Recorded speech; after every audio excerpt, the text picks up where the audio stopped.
मणिपुर भारत में कैसे मिला? क्या वह भारत में मिलना चाहता था?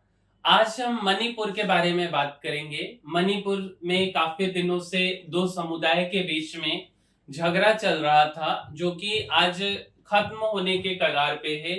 हमारे प्रधानमंत्री जी आज के दिन ही मणिपुर गए हैं। तो मणिपुर का कहानी क्या है, वह प्रिंसली स्टेट से भारत में कैसे मिला, उसका नाम मणिपुर क्यों पड़ा, हर एक चीजों के बारे में समझेंगे।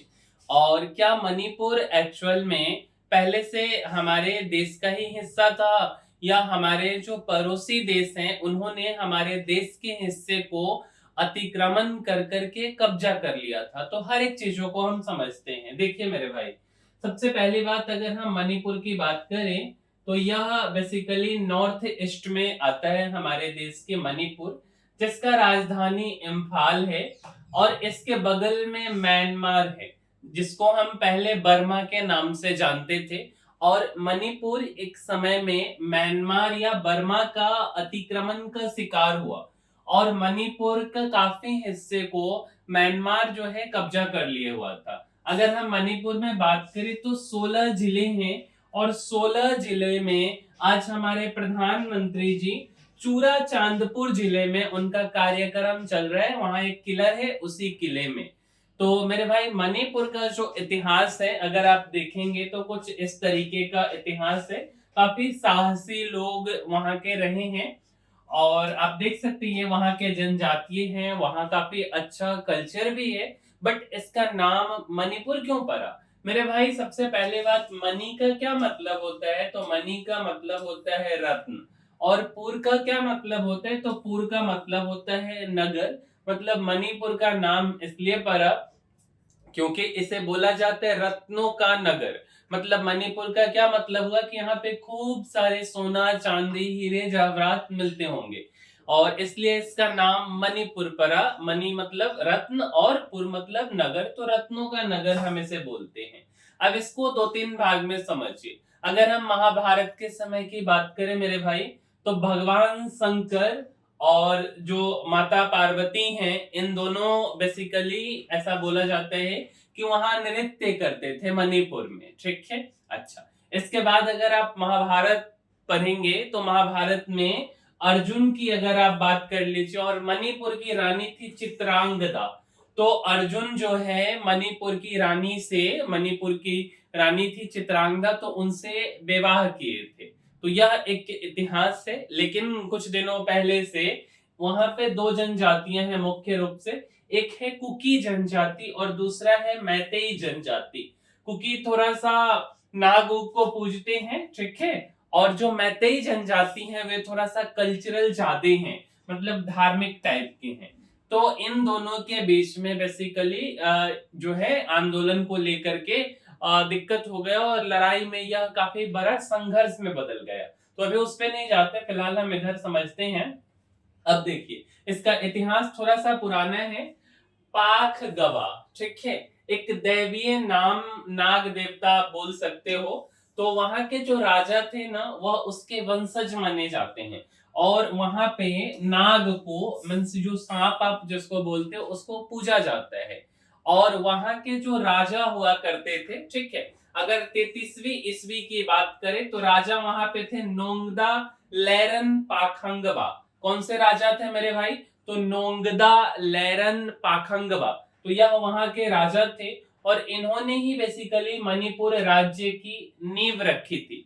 ठीक है, वहां के राजा ने। अब इसके बाद क्या हुआ ना, कि 18वीं सदी में धीरे धीरे समय बीतते गया, और 18वीं सदी में यह जो म्यांमार है बेसिकली, ये काफी ज्यादा आक्रमण किया मणिपुर पे, और मणिपुर का काफी जो हिस्सा है उसको जो है कब्जाते हुए चला गया।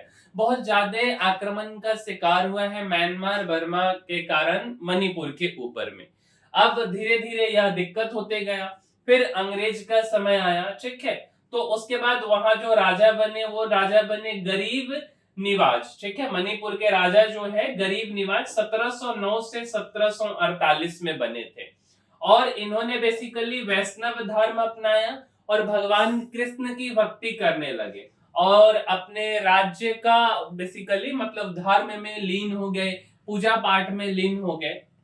तो ऐसे कर करके धीरे धीरे आगे बढ़ते चला गया। इसके बाद क्या हुआ, 1826 ईस्वी में 1826 ईस्वी में अंग्रेज के बीच में और म्यांमार के बीच में लड़ाई हुआ, और लड़ाई में बोला गया कि भाई तुम जो हमारा क्षेत्र लिए हुए हो वो सारे क्षेत्रों को वापस करो। और यह बेसिकली एक संधि हुआ म्यांमार में, यांडाबू की संधि इसको हम लोग बोलते हैं। तो ब्रिटिश और बर्मा के बीच में यह संधि हुआ है, जो बहुत सारा क्षेत्र ले लिया था भारत का। तो इस संधि के तहत यांडाबू की संधि बोलते हैं, वापस करो भाई मेरे एरिया को। तो बेसिकली वापस तो हो गया, और मणिपुर जो है ब्रिटिश का प्रिंसली स्टेट मतलब रियायत बन गया। यानी मणिपुर के राजा तो थे, लेकिन वह अंग्रेज मतलब अंग्रेजों के सत्ता के अधीन आ गया। अब इसके बाद क्या हुआ कि फिर से एंग्लो मणिपुर वार हुआ 1891 में, और 1891 में जब वार हुआ तो अंग्रेज जो है इसको जीत लिए, और उसके बाद जो है मणिपुर पूरी तरह से अंग्रेज शासन के अधीन हो गया। मतलब प्रिंसली स्टेट से इसका नाम बदल करके 1891 में वापस यह अंग्रेज के अधीन आ गया। अब बात आता है धीरे धीरे हमारा देश जो है आजादी की तरफ बढ़ा, और 15 अगस्त 1947 को हमारा देश तो आजाद हो गया। लेकिन मणिपुर बोला कि भाई हम भारत में नहीं मिलेंगे, मणिपुर भारत का सीधा हिस्सा बना ही नहीं, यह एक तरह से प्रिंसली स्टेट के तौर पर ही रह गया। अब यहाँ पे जो शासन चलने लगा वह कॉन्स्टिट्यूशनल मोनार्की का शासन चलने लगा 1947 से लेकर के 1949 तक। मीन्स एक स्वतंत्र संवैधानिक राजतंत्र चला मणिपुर में। वहां के राजा मिलना ही नहीं चाहते थे, और उस समय वहां के राजा कौन थे, तो महाराजा बोध चंद्र सिंह। अब ये थोड़ा सा मतलब कैसे कहें, तो ये मिलना नहीं चाहते थे। फिर क्या हुआ, 21 सितंबर 1949 को अब यहाँ के जो महाराजा थे, ठीक है या राजा बोल लीजिए, अब बोध चंद्र सिंह को मणिपुर के विलय मतलब जो समझौता है उस पर हस्ताक्षर किए। 15 अक्टूबर 1949 से ये लागू हो गया। बट एक्चुअल में यह हस्ताक्षर इतना आसान नहीं था। सबसे पहली बात, यह हस्ताक्षर जो है कि इन्होंने किया जरूर है, बट फोर्सली करवाया गया, यह नहीं चाहते थे इस पे साइन करना। तो 21 सितंबर 1949 को इन्होंने साइन तो किया, बट यह जो है मणिपुर भारत के अधीन कब हो गया, तो 15 अक्टूबर 1949 को आधिकारिक रूप से यह भारत के अधीन आ गया। और उसके बाद भी ना 1972 तक जो है कि यह पूर्ण स्टेटहुड का इसको दर्जा नहीं मिला था।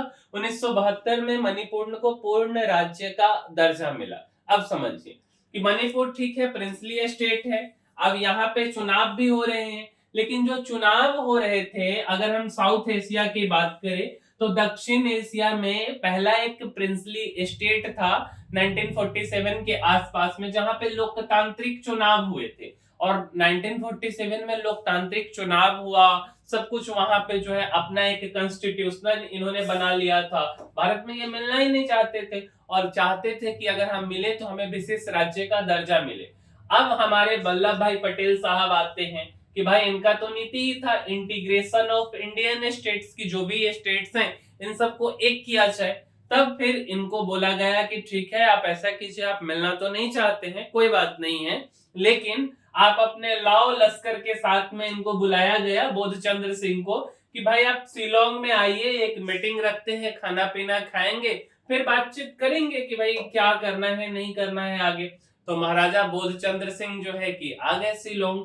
अब शिलोंग में बेसिकली वहां पे भारत सरकार के प्रतिनिधित्व कर रहे थे वीपी मेनन साहब, और वहां के जो गवर्नर बने थे हाल ही में फरवरी महीने में गवर्नर बन करके आए थे श्री प्रकाशा, और यह पहले कमिश्नर भी रहे हैं, ठीक है।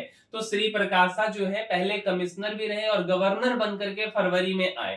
तो वहां पे एक होटल में जो है बोधचंद्र जी को व्यवस्था किया गया, होटल का नाम रेड लैंड हाउस था जो कि शिलोंग में है। तो 21 सितंबर 1949 तक जो है बेसिकली इनको रखा गया होटल में, और चारों बगल से सेना होटल को घेरे हुई थी कि इनको बाहर जाने का कोई परमिशन नहीं था, और फोर्सली जो है इनसे मर्जर एग्रीमेंट पर साइन करवाया गया, यह साइन नहीं करना चाहते थे, और फाइनली मणिपुर जो है भारत का हिस्सा बन गया। अब आज हमारे प्रधानमंत्री जी पीएम मोदी जी जो है वह मणिपुर के चूरा चांदपुर पहुंचे हैं। एरोप्लेन से शिलोंग गए हैं और शिलोंग से फिर जो है हेलीकॉप्टर से जाने वाले थे, रास्ता खराब था तो 60 किलोमीटर के आसपास का रास्ता है, 60-70 किलोमीटर, तो ये जो है कैसे से गए हैं, कार से गए। अब थोड़ा सा समझिए कुकी और मैतेई के बारे में। कुल आबादी की अगर हम बात करें कि मणिपुर की जनसंख्या कितने, 38 लाख केवल जनसंख्या है। अब मैतेई समुदाय जो है यह 53% है और मणिपुर की जो राजधानी है इम्फाल, उसके आसपास के एरिया में ये लोग रहते हैं। और कुकी नगा जो है यह पहाड़ी इलाके में रहते हैं, 40% जाति। अब बेसिकली जो मैतेई समुदाय के लोग हैं ना, इनको पहाड़ी एरिया में जमीन खरीदना अलाउड है नहीं।